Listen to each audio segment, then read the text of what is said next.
का शर्फ हासिल किया।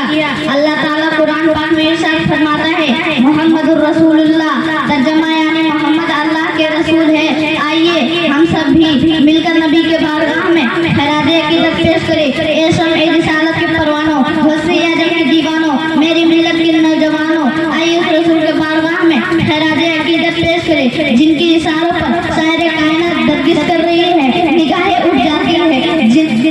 कुर्राए अड्डे पर खड़ा होकर उंगली का इशारा फरमा दे तो डूबा हुआ सूरज चांद की तरफ मंजिल की तरफ पलट आता है। आइए हम सब मिलकर नबी के बारगाह में खराज अकीदत पेश करें, जिनकी हुकूमत चांद की चांदनी पर है, सूरज की रोशनी पर है, जिनकी हुकूमत दरिया के तुगयानी समुद्र के सैलानी में है, जिनकी हुकूमत पहाड़ की चींटियों पर है, फूलों की चटक कलियों की महक। आइए दुरूद डाले आइए हम सब नबी के बारगाह में दुरूद डाले छावर करें। अल्लाहुम्मा सल्ली अला सय्यिदना मौलाना मुहम्मदिन बारी वसल्लम सल्लल्लाहु अलैहि वसल्लम। अब तकरीर शुरू करने और सुनाने से पहले केवल 2-3 शेर में आपके सामने कह देना चाहता हूँ कि इस काम का करो शुक्र कैसे अदा, इस करम का करो शुक्र कैसे अदा, जो करो मुझ पे मेरे नबी कर दिया। मैं सजाता हूँ सरकार की महफिलें, तुझको हर गम से रब ने बरी कर दिया। कि एक रूह ने पत्थर से इंसान को मारा तो पत्थर से पूछा, क्या बोला तुमने सबसे ताकतवर? बोला नहीं, बोला से सबसे ताकतवर तो लोहा है, अगर लोहा मुझ में डाल दिया तो मैं बालों का रंग मिक्स हो जाऊंगा, इसलिए सबसे ताकतवर तो लोहा है। तो लोहा से जाकर पूछा, क्या बोला तुमने सबसे ताकतवर? बोला नहीं, बोला से सबसे ताकतवर तो आग है, अगर इंसान मुझे आधा घंटा के लिए आग में डाल दिया, इंसान मुझे जैसे करेगा मैं वैसे हो जाऊंगा, इसलिए सबसे ताकतवर तो आग है। तो आग से जाकर पूछा, क्या बोला तुमने सबसे ताकतवर? बोला नहीं, बोला से सबसे ताकतवर तो पानी है, अगर इंसान मुझे एक बूंद भी पानी मुझ पर छिड़क दिया तब मैं बुझ जाऊंगा, इसलिए सबसे ताकतवर तो पानी है। तो पानी से जाकर पूछा, क्या बोला तुमने सबसे ताकतवर? बोला नहीं, बोला से सबसे ताकतवर तो इंसान है, जो इंसान मुझे पीपी की छुपा देता है, इसलिए सबसे ताकतवर तो इंसान है। तो इंसान से जाकर पूछा, क्या बोला तुमने सबसे ताकतवर? बोला नहीं, बोला से सबसे ताकतवर तो रूह है, जो मेरे शरीर के अंदर रहता है,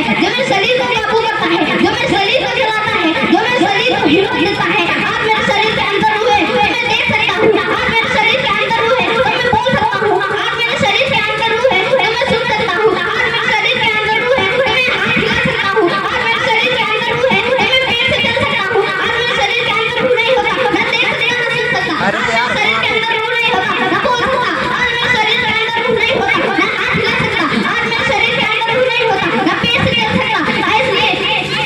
इसलिए रूह होना जरूरी है, जबकि चरिंदे परिंदे के अंदर रूह होना जरूरी है, एक हर चीज़ के अंदर रूह होना जरूरी है। जो बहुत चीज़ें बहुत छोटे रहते हैं उसके अंदर आखिरकार होगा ही क्या, उसके अंदर है कुछ तो नहीं, लेकिन रूह की वजह से चल रहा है, रूह की वजह से चल रहा है। अगर उसके अंदर रूह नहीं होता ना वो चल सकता, ना चरिंदे परिंदे उड़ सकते, रूह की वजह से आज चरिंदे परिंदे उड़ सकते हैं, चरिंदे परिंदे चल सकते हैं, इसलिए सबसे ताकतवर तो रूह है।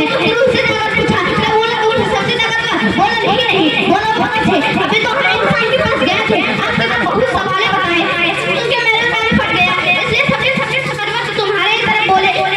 उसने बोला मैं ताकतवर हूँ लेकिन ऊपर उतना नहीं, मैं ताकतवर हूँ पर उतना नहीं,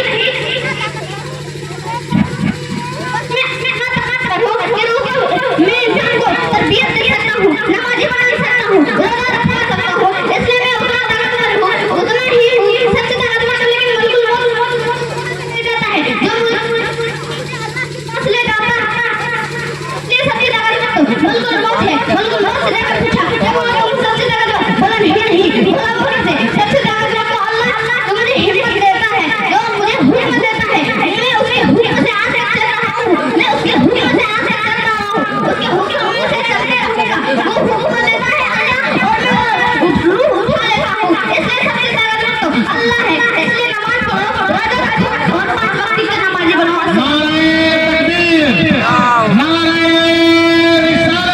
या रसूल अल्लाह, बाबू रेहान जिंदाबाद, जिंदाबाद, या रसूल। लिखिए अब आप लोगों के सामने